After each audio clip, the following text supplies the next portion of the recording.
very grateful to be here. I'm almost 2 years ahead of the best forecast. My dad smoked, my uncle smoked, and a lot of the kids I grew up with smoked. Everyone seemed to smoke. So it just seemed to be the thing to do.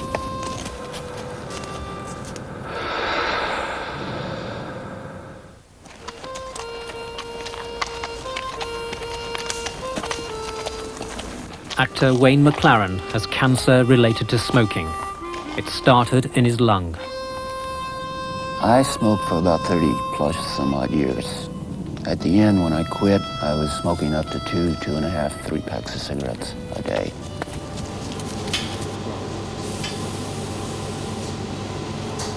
I mean, if you have an IQ approaching that of a hamster, you got to be able to believe that it's going to kill you, or it can kill you.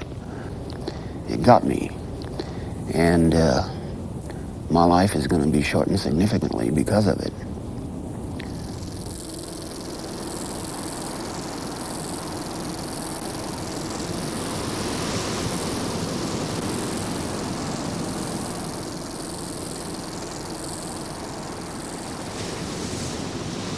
That's before I smoked.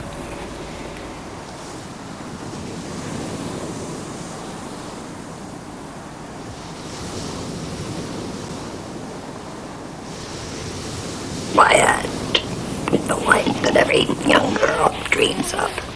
I modeled for quite a few years. I worked for all the magazines, and it was very glamorous.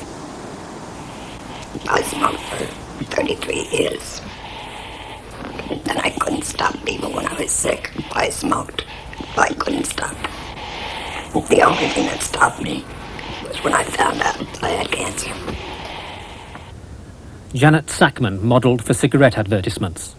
She had cancer of the throat. Her larynx was removed. Those days, we didn't know what cigarettes could do to you. No one knew. Everybody smoked. It was glamorous, chic. And I didn't smoke until I did the Lucky Strike ad. Then one of the executives said to me, it would be a good thing for you to start smoking if you're going to do cigarette ads. That way you can be more convincing, more authentic. So I started to smoke. Then I was hooked very quickly. I was addicted.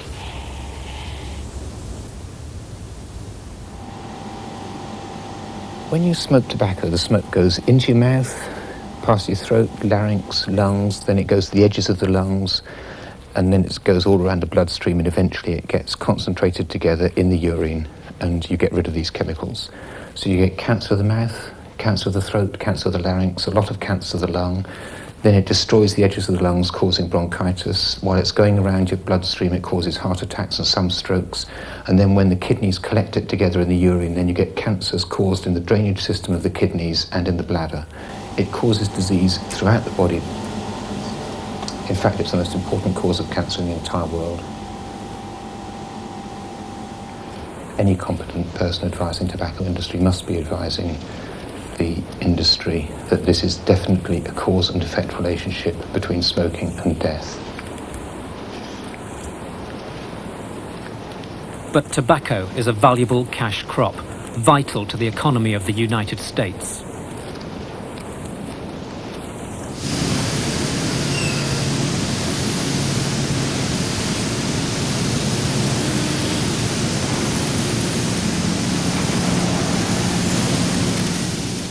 Oxford, North Carolina. Tobacco is processed for export.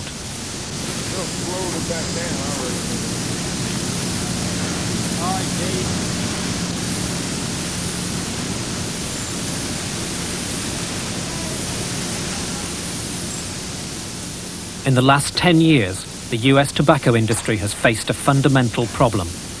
In the United States and Western Europe, smokers are smoking less and giving up.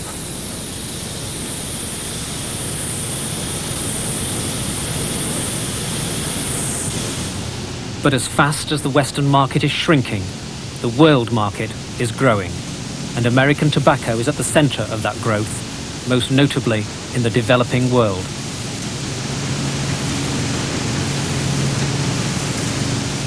4 major US-dominated multinationals have become dramatically successful on the world market.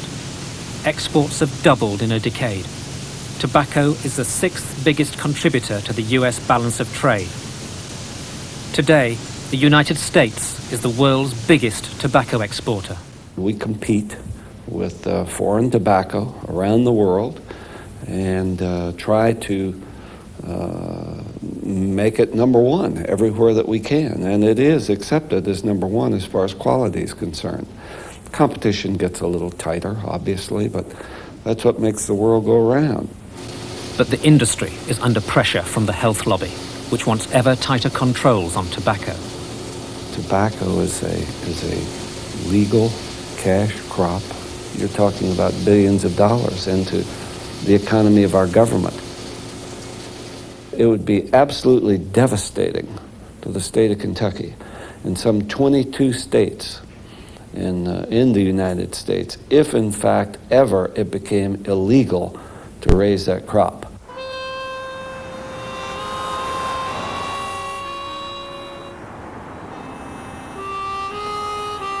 There's no question of banning tobacco. It's an original American crop, a historic industry. Its modern superpowers are R.J. Reynolds and Philip Morris. Philip Morris, America's largest tobacco company, is flourishing, increasing its market share at home and selling more abroad, with overseas sales of 417 billion cigarettes. Above all, Philip Morris owes its success to one brand: the world's best-selling cigarette, Marlboro. In the 1970s, Wayne McLaren was a cowboy in the movies. He also appeared in print advertisements for Marlboro. I wasn't a model. I was an actor and a stuntman in these jobs. You know, I did some of them because they were there and they came along. For me, they were just beer money jobs. You know, you go do the job and forget about it. One shot that they like to use all the time is that you're either standing or sitting down, and they like to open on the edge of the brim, and then you're lighting a cigarette, and as you light the cigarette, you look up, out surveying all that you own and, you know, in charge of all your own fate and your own destiny. And essentially that's what they like to do. I mean, you don't have to be a rocket scientist to do this.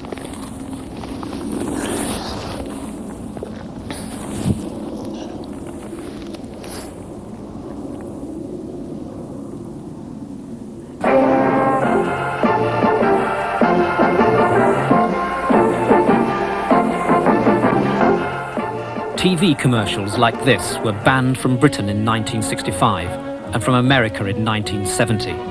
But since then, spending on advertising and promotion has soared. Marlboro 100s. Big gold pack, big flavor too. In the new, longer Marlboro. Flavor all the way. The industry claims the purpose of advertisements is to persuade smokers to switch brands. But in the last decade, as smoking has declined, advertising spend tripled. The tobacco industry needs new smokers. A little more time in Marlboro country.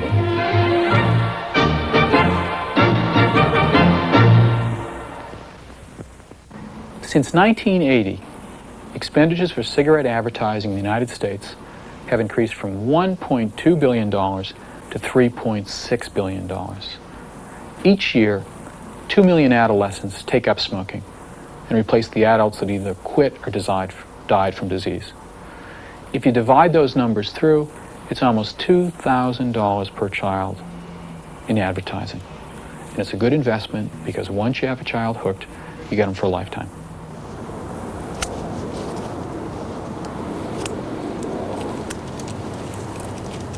Cigarette model David Gerlitz. We knew that our market was young boys. David Gerlitz worked for R.J. Reynolds, promoting one of their top brands, Winston.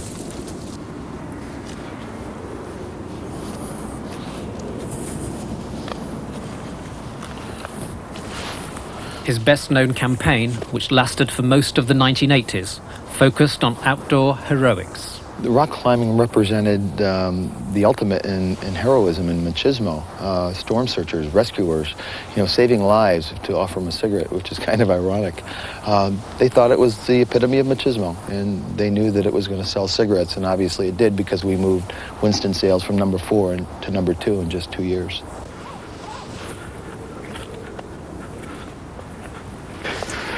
Woo!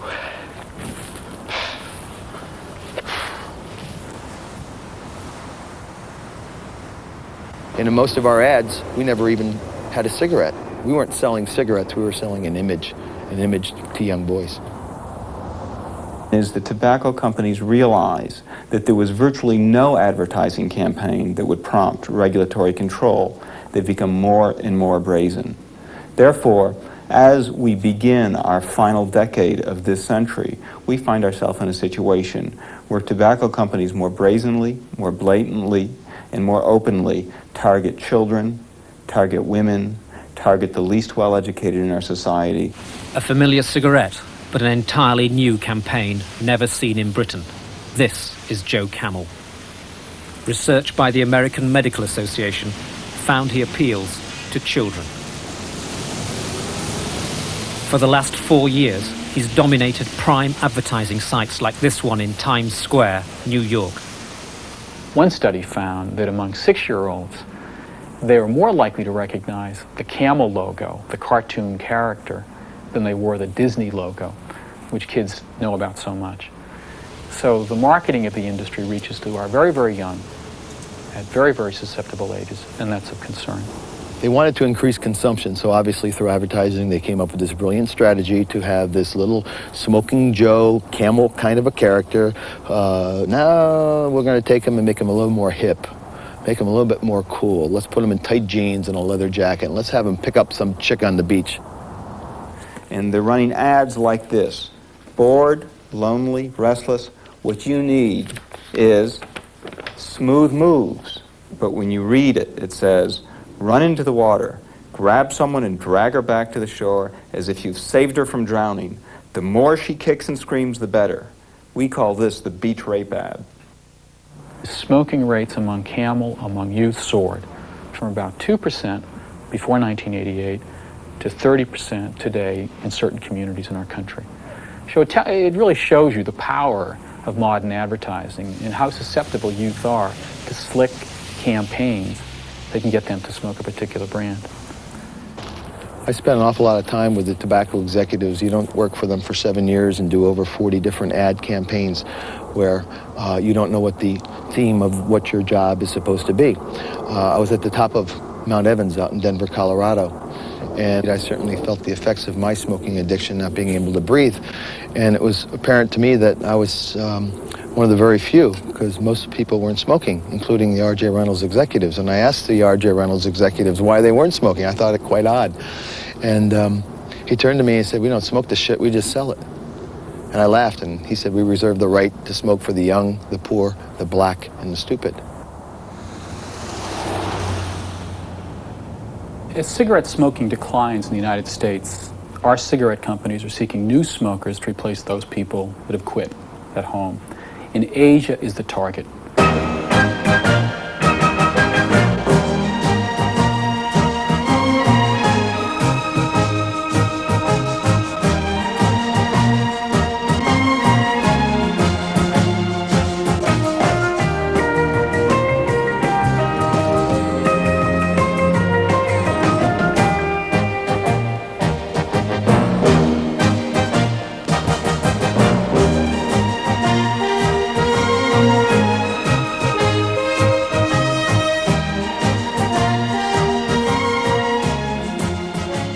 This is Hong Kong.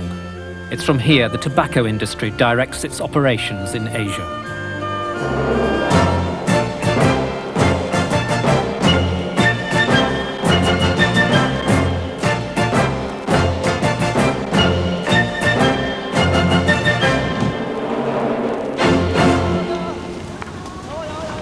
The biggest British company is British and American Tobacco.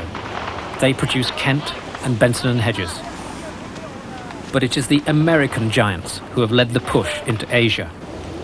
Joe Camel would be banned from Britain under British advertising rules, but he's here on the streets of British Hong Kong. From R.J. Reynolds, the makers of Camel, comes Asia's most popular menthol cigarette, Salem.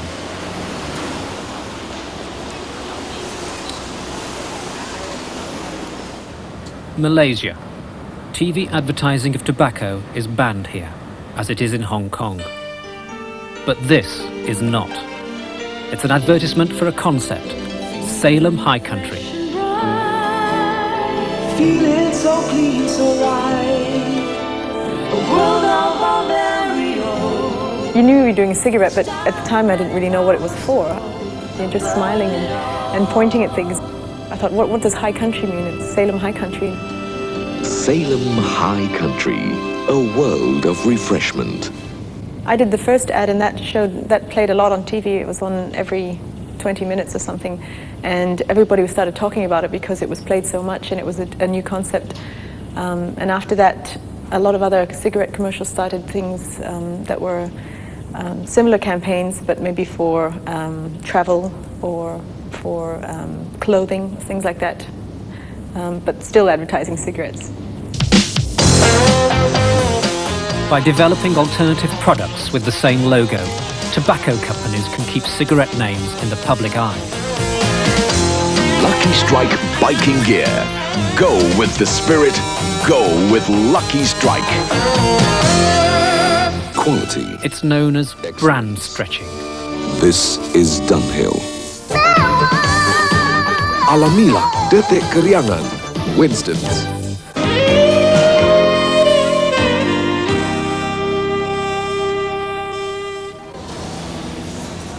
To get away with this kind of advertising, tobacco companies must have a bona fide product. More Cigarettes' Exoticar showroom is tucked away in a Kuala Lumpur suburb, but its television and billboard advertisements reach the country's entire population. Salem's product is High Country Holidays. It's in business as a travel agent. I want to book a holiday. Is that okay? That's active.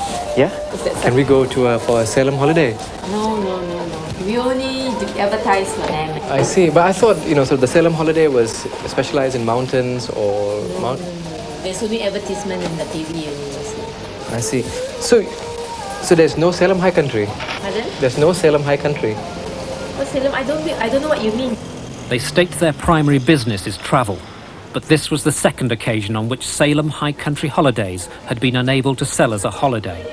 Their company accounts reveal a turnover in excess of $3 million, yet their TV advertisements cost someone over $2 million a year. Attempts to speak to their managing director led us to 3 people, all of whom denied being in charge. It just sort of leads you to ask questions about the nature of Salem High Country. I think it's the same basically with Peter Stuyvesant's Kent and so on, isn't it? It's all the same, isn't it? I don't know, is it? Yeah. Kent and Stuyvesant run established travel businesses, but we couldn't even get a Salem High Country brochure. You're using the Salem trademark, but you're selling holidays. So all I'm inquiring about really is the relationship between Salem High Country and R.J. Reynolds. Then you have to talk to Reynolds Tobacco. Are you saying really that the company exists because of the advertising?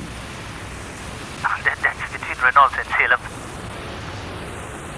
In Winston-Salem, North Carolina, R.J. Reynolds declined to discuss the financial operation of Salem High Country Holidays, but they insisted that the Malaysian TV advertisements were for holidays and not for tobacco products. It's non-stop excitement. It's not just travel that Salem promotes. The brand name is closely associated with rock music. Get on board the Music Express and rock around the clock with the Salem Celebration. Young people are extremely dependent on the cigarette companies because everything which is so important to them seems to be brought by the cigarette companies. They walk on the streets, they go to the departmental stores, they go to the music store. It's a Salem power station. They're all very much into music and follow all the latest pop stars and go for all the concerts of all the stars who come down. When they go to the concerts, who do they see? They see only the cigarette brand names advertised all over the place. Paula Abdul and other major Western stars give live concerts in Malaysia and other Asian countries sponsored by R.J. Reynolds under the Salem banner.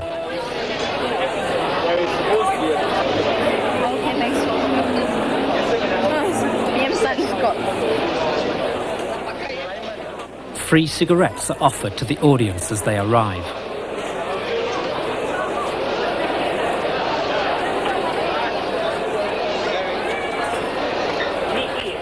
In the 2020s, that's when the children today reach middle age, there's going to be about 3 million deaths a year in the rich countries alone from tobacco and 7 million deaths a year in the poor countries, so 10 million deaths a year altogether.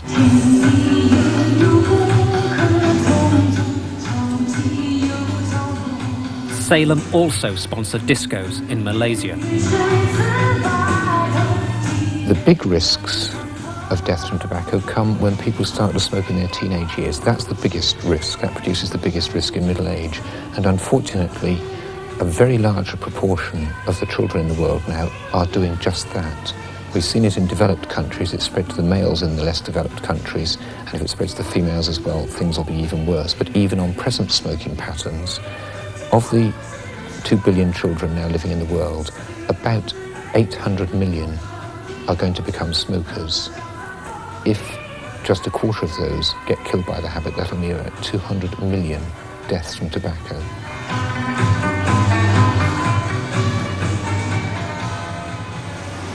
It's sad that the product that they're so successfully marketing kills people. I think it would make me feel a little bit guilty for whatever little bit I may have contributed to that program. Because, again, I didn't know at the beginning really all the ramifications from smoking that could happen to someone. But now I know, but it's a little late now.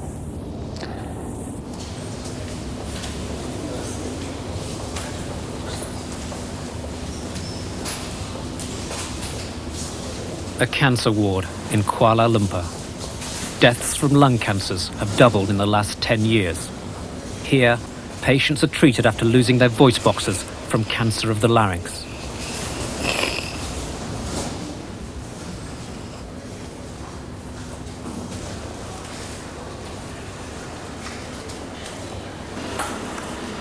Downstairs, Ahmed Saleh is receiving radiotherapy treatment after his laryngectomy. He used to be a heavy smoker.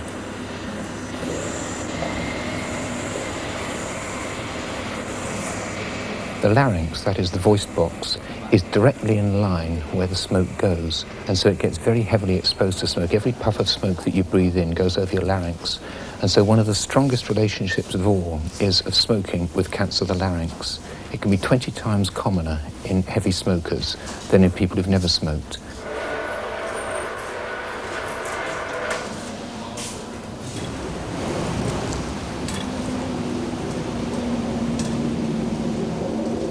Long Island, New York. Snow and ice. Snow and ice. Laryngectomy patients here are taught to speak again. Their teacher is Janet Sackman, former cigarette model. Right. Snow and ice. On the basis of our speech is broken. Do you remember when you were a child? You'd walk down the block and go, ah. Remember doing that? If you can do that, you can talk. Okay. Would you like a cup of coffee?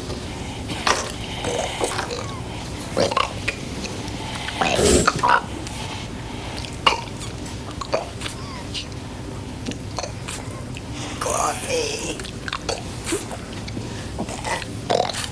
Okay. Would you like a cup of coffee? Would you like a cup of coffee? That was good.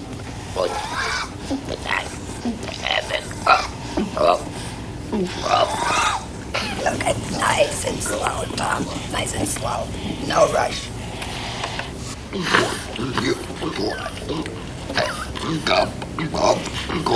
Wow, that was a challenge, right? You did good. I ate a bowl of soup. Field always takes first place. That mild tobacco never leaves that aftertaste. So open a pack, give 'em a smell, then you'll smoke 'em.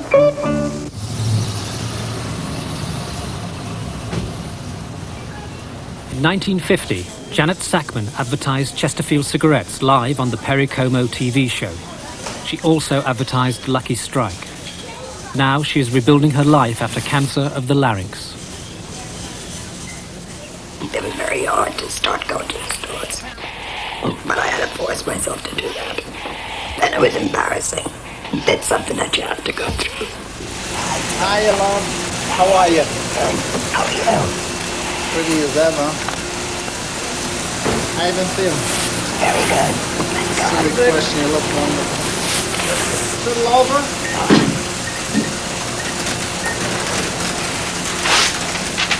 What else, love? Thank you, Tom. Okay. See you tomorrow. What time? I don't know. Anytime. Okay, dear. When I cry, you can't hear me. When I laugh, you can't hear me.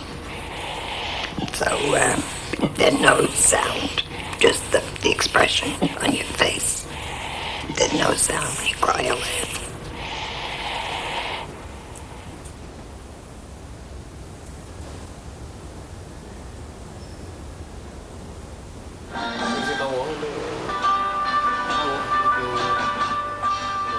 Ahmed Salan is back home after his radiotherapy treatment for cancer of the larynx. He too must rebuild his life. Itulah susah, dia tak tahu cakap, payah, susah sikit. Pelan-pelan makcik, gaya makcik itulah cara-cara dia. Tapi dia tak tahu latih dia. Kata dia senang cakap sendiri kan. Mana dia cakap cara dia sakit tu, mana dia sihat.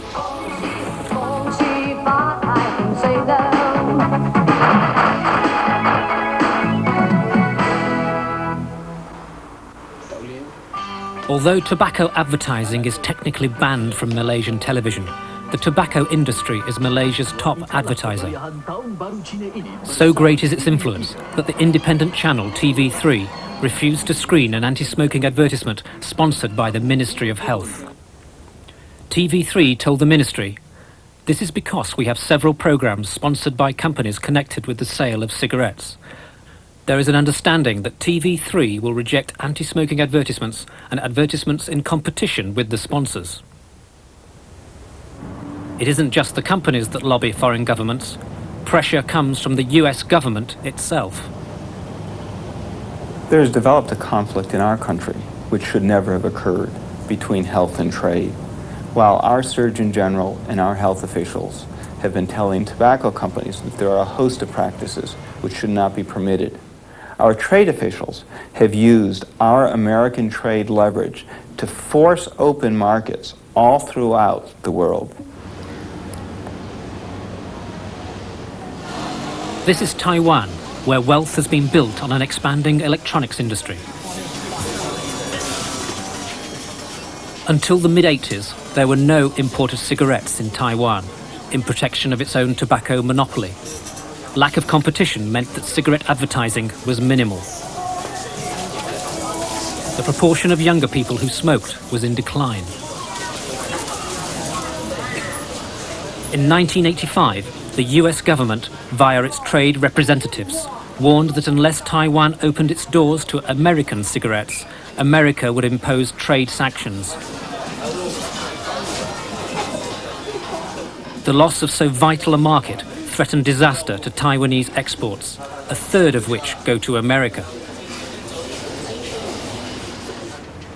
Taiwan had little choice but to accept American cigarettes. But American demands in such cases do not always stop at access. There may be further conditions. Our trade officials have threatened other nations, such as Taiwan, that unless they permit types of advertising which would never be permitted in the United States in those countries, that we will cut off our trade or impose trade sanctions with them. It's an hypocrisy which is perhaps unknown in the history of American foreign policy. In Taiwan's case, the type of advertising that the United States wanted was television advertising for tobacco. TV tobacco advertising had never been permitted in Taiwan. The US government denies making such a request. Yet a confidential government document reveals that US trade officials specifically wanted television advertising to compensate for previous exclusion from the Taiwan market. The US government dropped those demands, but it won the trade war. In 1987, the first year of entry, America exported 5.5 billion cigarettes to Taiwan and captured over 16% of the market.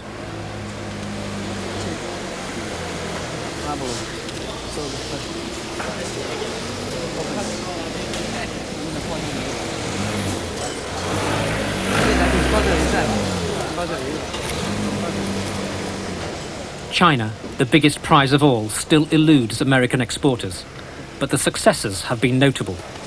In the second half of the 80s, the government used tactics similar to those used in Taiwan to break into other Far Eastern markets, in Japan, Korea, and Thailand. I want to congratulate the U.S. trade representatives in being able to open those markets up and hasten to say that it was not just for America, it was for any country.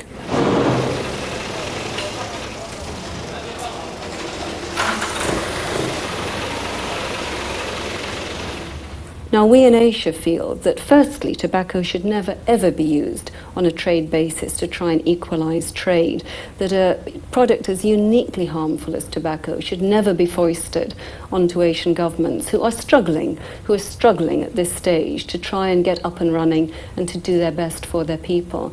And most of the governments have had to kowtow to the desire of the Americans and allow the product into their country.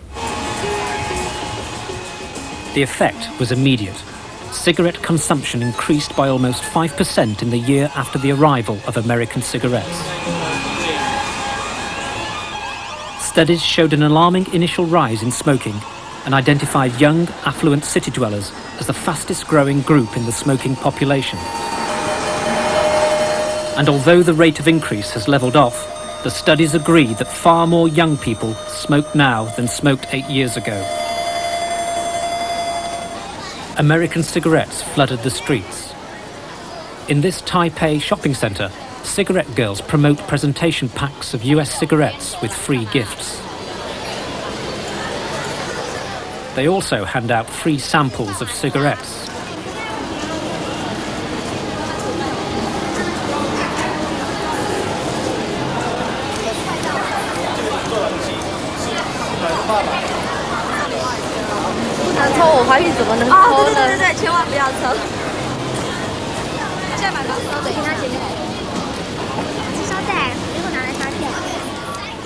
The Taiwanese government believed it had fulfilled its part in the trade agreement.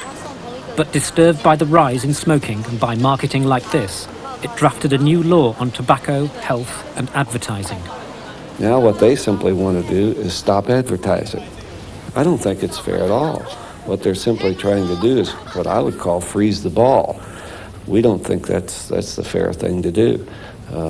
Competition through media of advertising is fair to everyone.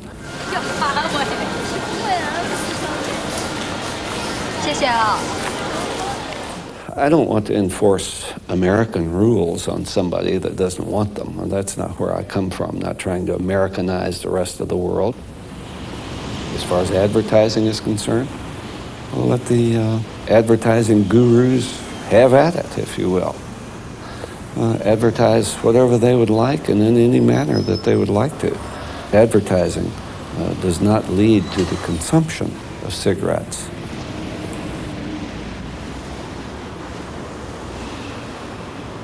In the trade business, I just want to make sure that America is treated fairly in any and all commodities.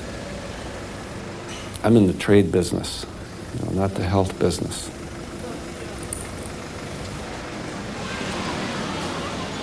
The government of Taiwan received an official protest about its new health law from the government of the United States. In January this year, its officials were summoned to America to discuss it. Today, the law has still not been passed. The Taiwanese have to come to Washington to now negotiate their public health laws.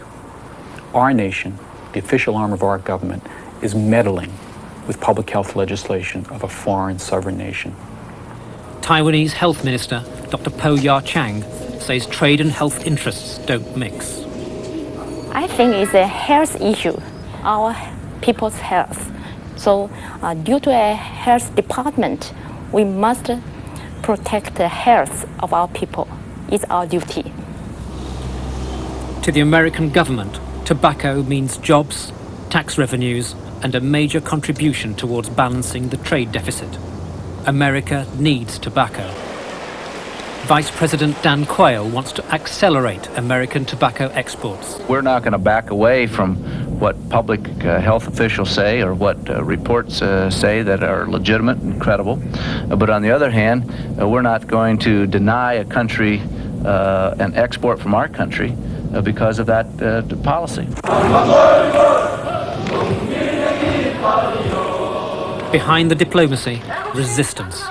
In Korea, there was open resentment at America's perceived strong-arm tactics. It took top-level lobbying to push the deal through. How high does it go? Let's take a case in point, Korea, where U.S. cigarette companies couldn't gain access, nor could they advertise. Michael Deaver, former chief aide to President Reagan, was paid $250,000 by Philip Morris just to get a meeting with Korea's premier. Richard Allen, former National Security Director under President Reagan, was another ex-government lobbyist for tobacco in the Far East, paid this time by R.J. Reynolds. The American tobacco giants also have money to spend in their own backyard. The American tobacco industry has used its huge economic power more effectively than any other industry in history in order to suppress the speech of those individuals and organizations who would normally be expected to stand up and say, "Don't exploit my people." Thus, they give hundreds of thousands of dollars to major black organizations, major Hispanic organizations, major women's organizations. And what they buy, implicitly but very effectively, is the silence of those organizations. One of the foremost defenders of free speech in the United States is the American Civil Liberties Union, the ACLU. When I worked for the National ACLU, the ACLU's position was a very strong one, and that was in order to preserve and protect the vitality of political, social, and religious speech, commercial speech deserved less protection. However, suddenly, over the last 5 to 6 years, the ACLU has taken a very different position. Both R.J. Reynolds and Philip Morris give money to the ACLU. A confidential document leaked from inside Philip Morris confirms grants of $87,000 in 1991 paid to the American Civil Liberties Union by Philip Morris. I don't think that there's a conflict of interest. Our only client is the Constitution. Sometimes that means that we are on the same side as tobacco companies. Sometimes it means we're on the same side as consumers. I don't think that any kind of money has ever influenced where we decide to end up. The First Amendment of the American Constitution, the right to freedom of speech, has won the controversial Joe Camel campaign the unqualified support of the ACLU. You cannot limit how someone advertises what is a legal product. And therefore, this controversy about old Joe Camel and cartoon characters used to promote cigarettes is an attempt to say that, well, this is something that's off limits. This is something you can't do. That is protected by the First Amendment. Let me explain to you how I would advise a tobacco company if I were their lawyer. If suddenly there were a law that said you cannot use cartoon characters to promote cigarettes, then I would start up a political campaign against that. And I would buy billboards and television advertising and all sorts of things. And I'd have the image of old Joe Camel up there. And I'd say, the government does not want you to see this image. I'm greatly disturbed to see such a close tie in this case between the ACLU's receipt of money and its change in policy. It may be a coincidence, it may not be a coincidence, but I think it's wrong for the ACLU to be accepting money directly from an organization on whose policies it's going to be issuing formal pronouncements. The irony of the tobacco industry's position is that at the same time, they are saying that government and other sectors of our society shouldn't suppress speech. They suppress dialogue directly by their refusal to engage in truly meaningful debate and discussion. They will only participate where they can control the cameras and where they control the questions. In the making of this program, First Tuesday approached the tobacco industry in Asia, Britain and the United States. No major manufacturer would allow us to film on its premises. Among those who refused, R.J. Reynolds, British American Tobacco, the Malaysian Tobacco Corporation, Rothmans, American Brands, Liggett & Myers, and Philip Morris. No representative of the companies or their trade associations would appear on this program to put the industry's point of view. Richmond, Virginia. Philip Morris daily opens its doors to the public. But the only way we could film processes that are neither illegal nor commercially secret was to film them at night through a window.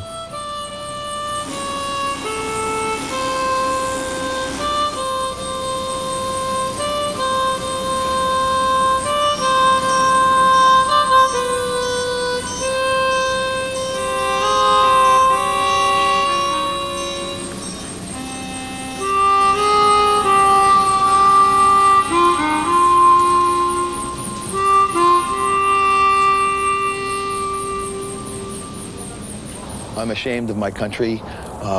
Like when I do travel abroad and I do see American cigarettes and American commercialism taking over. Everyone wants a taste of America. Everyone wants a taste of freedom. Everyone wants what Americans have been able to do all their lives, to choose, the right to choose. This year, the Malaysian government attempted to introduce a law similar to the Taiwanese to control smoking and ban the TV advertising of brand names. Intensive lobbying by the tobacco industry has stalled it. Cigarette brand names will still be beamed into Ahmed Salan's family home. Life expectancy is getting better pretty well all over the world, and it's happening quite rapidly.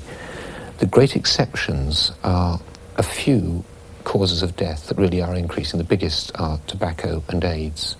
And these are avoidable epidemics. They don't have to happen. Tobacco particularly is an avoidable epidemic. We don't have to see all these deaths. I think what is happening currently with American tobacco exports is one of the great international tragedies going on today, and it will tarnish the entire image of the United States. For the last 30 years, the United States has been known as an international leader in health. Our trade policy with regard to tobacco threatens not just to undo all of those health gains, but threatens to turn our overall health record in the world to be a dramatic negative. I don't think historians will forgive us. I don't think American historians will forgive us, and I don't think they should. Of course, there are bad times. I mean, I'm grateful to be alive, and then I try to convince myself not to get depressed. There are bad times. Fear, cancer, anxiety, all the time. You're always afraid that it's going to come back. I'm furious with tobacco companies. Their lives don't mean a thing to them. They're trying to get the children to smoke. Advertised towards the children. Then they shouldn't be doing that. They really shouldn't be doing that. That's why I'm going around talking to different people trying to explain what happened to me. Maybe they're realizing that cigarette smoking is what did this to me. That's the only thing that did it.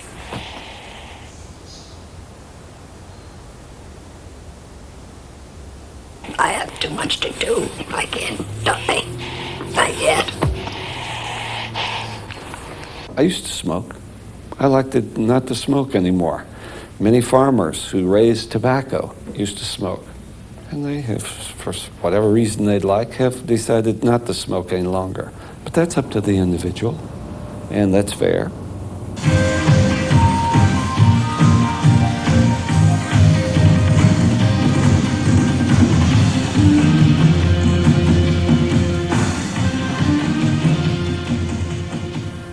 As long as they have the knowledge, I have the knowledge, it's what they want to do, and it's up to them to do that. And it's just the same thing for everybody else in this whole world.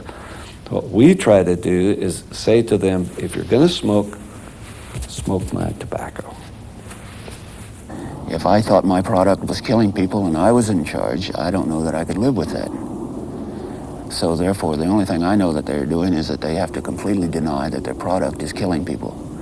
How you can do that in the face of all of the medical and scientific knowledge that has come forth in the last 30 years, I don't know. It's beyond my comprehension. I have no idea how they do that.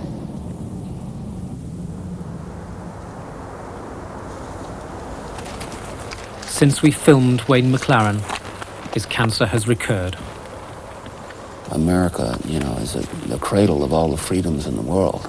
And I think eventually that there's going to have to be some type of regulation put on these companies. I would like to just spend whatever time I can just trying to make people aware that the misery and the pain and the anguish that you have to go through as a cancer patient isn't worth smoking a cigarette. Maybe if I was responsible for making one person smoke, maybe now I can be responsible for making two of them quit.